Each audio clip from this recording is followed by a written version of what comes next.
आदित्याय च सोमाय मङ्गलाय बुधाय च गुरुशुक्रशनिभ्यश्च राहवे केतवे नमः।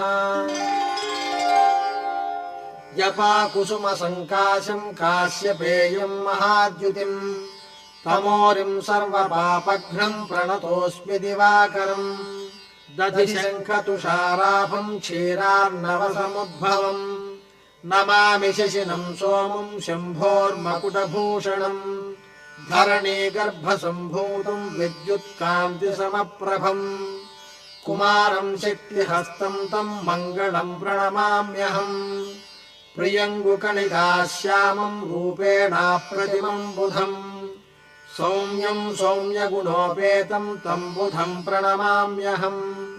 देवानाम् च ऋषीणाम् च गुरुम् काञ्चनसन्निभम् बुद्धिमन्तम् त्रिलोकेशम् तम् नमामि बृहस्पतिम्। हिमकुन्दमृणालाभम् दैत्यानाम् परमम् गुरुम् सर्वशास्त्रप्रवक्तारम् भार्गवम् प्रणमाम्यहम्।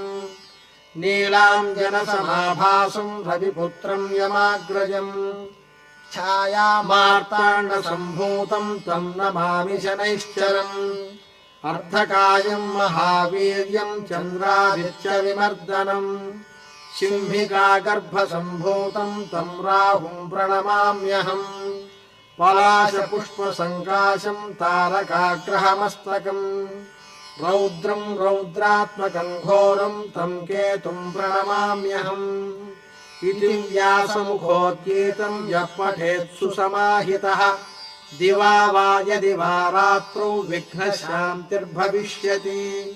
नरनारीनुपाणाम् च भवेद्दुःस्वप्ननाशनम् ऐश्वर्यमतुलम् तेषामारोग्यम् पुष्टिवर्धनम्। ग्रहनक्षत्रजाः पीडाः तस्कराग्निसमुद्भवाः तात्सर्वाः प्रशमम् यान्ति व्यासो ब्रूतेन संशयः।